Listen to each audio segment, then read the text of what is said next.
Alrighty, fanboys and fangirls, on today's episode of Technoid, we're going to spend the entire episode covering the last-minute Sony Xperia leaks and reports, and I'm going to give my final thoughts on what I would like to see Sony do with this phone, as the Xperia 1 Mark IV announcement date has been confirmed. We've also got some camera upgrades and also some last-minute reports to talk about, and then to wrap up the video, I'll give my final thoughts. All of that on today's episode, so stay tuned.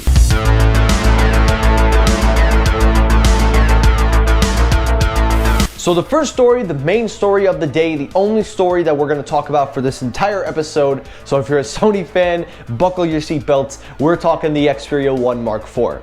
Now I have done several videos and a couple of shorts talking about the Xperia 1 Mark IV, and it seems there are a lot of people wanting to hear more about this phone, but because of the announcement date just being announced, I feel that it is my duty to wrap up this with my final report, and I will give a full coverage after the launch of the product, but basically we're going to talk about everything Xperia in this episode. So let's not waste any time, let's get right to it. So the first thing obviously is the announcement date. Now Sony has released on their social medias the official announcement date for the Xperia 1 Mark IV, and that is May 11th. Now just to clarify, this is not the launch date, this is the announcement date. So don't get that mixed up and don't let anybody fool you. They are just announcing the product on the 11th. They may possibly reveal the launch date at the time of the announcement, but don't get it confused. Now, the marketing for it based on their social media shows that Sony is expected to reveal something bigger and better, quoting, "The next one is coming." Now, some people have suggested that we could also see the Xperia 5 and Xperia 10, but I would hold off reservations on that, as we've seen Sony announce that separately in comparison to the Xperia series. But taking a look also at the other news reports, we now see that Sony is going to upgrade all of their cameras. We've talked about this in previous episodes. If you want to check it out, definitely check it out.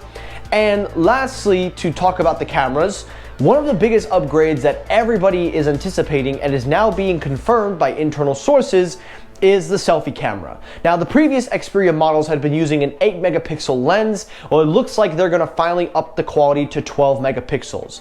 Now, I was a little bit shocked when I read this because I had originally thought that Sony would have put a 12 megapixel lens as the front-facing selfie camera. But 8 megapixels, I never saw any problem with it, as many photo comparisons have shown it's been able to go toe-to-toe. But seeing now that it will get 12 megapixels, that's to be expected.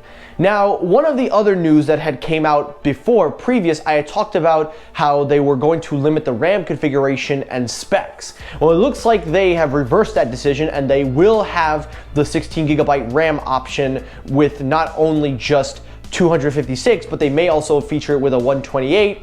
It seems that Sony is kind of backtracking on that one, but that's a good thing.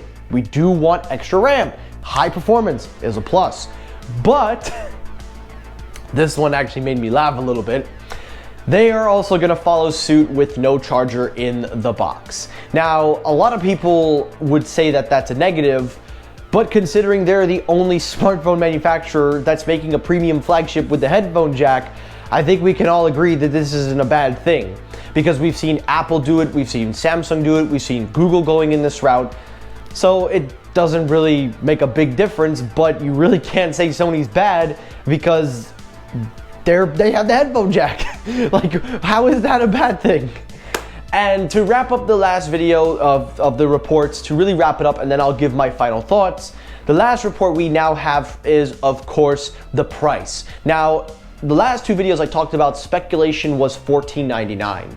According to several reports, it is being hinted at a $14.99 price point, but the maximum report is $17.99.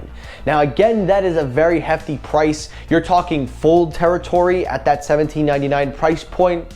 But considering all that you get in this phone, it is something to consider that it is not your average smartphone, as again, it does give you almost pretty much a Sony collaboration into one device with 4K display. I don't think we have anything on the market with a 4K display besides the Sony Xperia. And then of course you're getting their, their whole camera department, their lens setup, audio department, gaming department, everything is in that.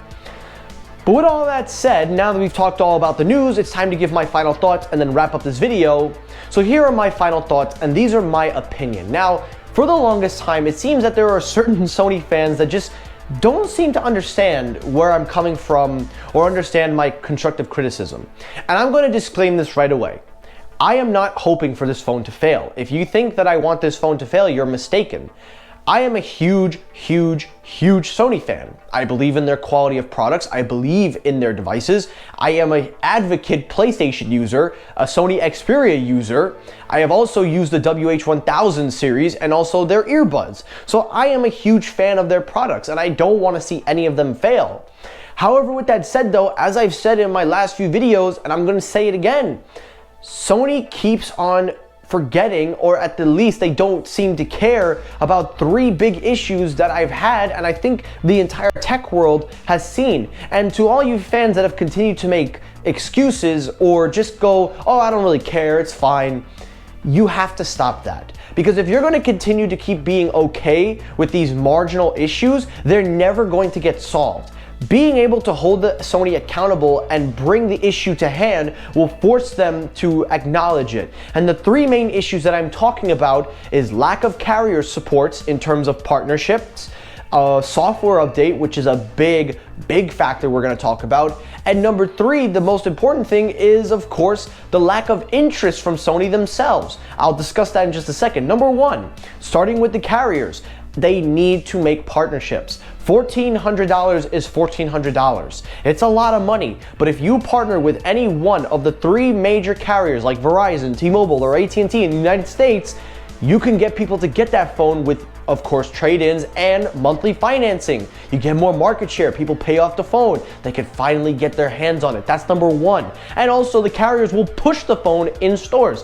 Number two, software updates. I cannot believe somebody said they were okay with 2 years of OS upgrades on a $1,500 device.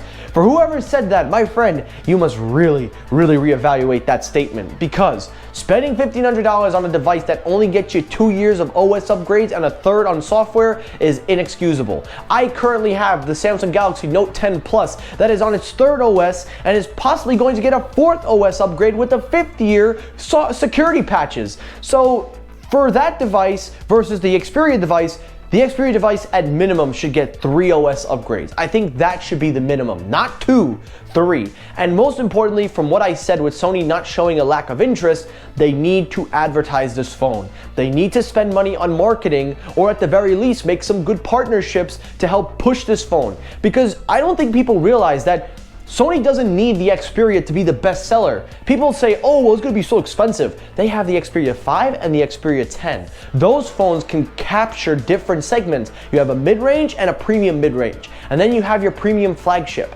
So Sony doesn't need the Xperia to be the main home run, but it would be nice to see them advertise their entire lineup and show they have more to offer. If Sony does that, if they just get that going, I think they could grab some huge market share and be a dominant player in the market. Because people forget, Motorola is somewhere. LG is gone. OnePlus is not doing anything anytime soon.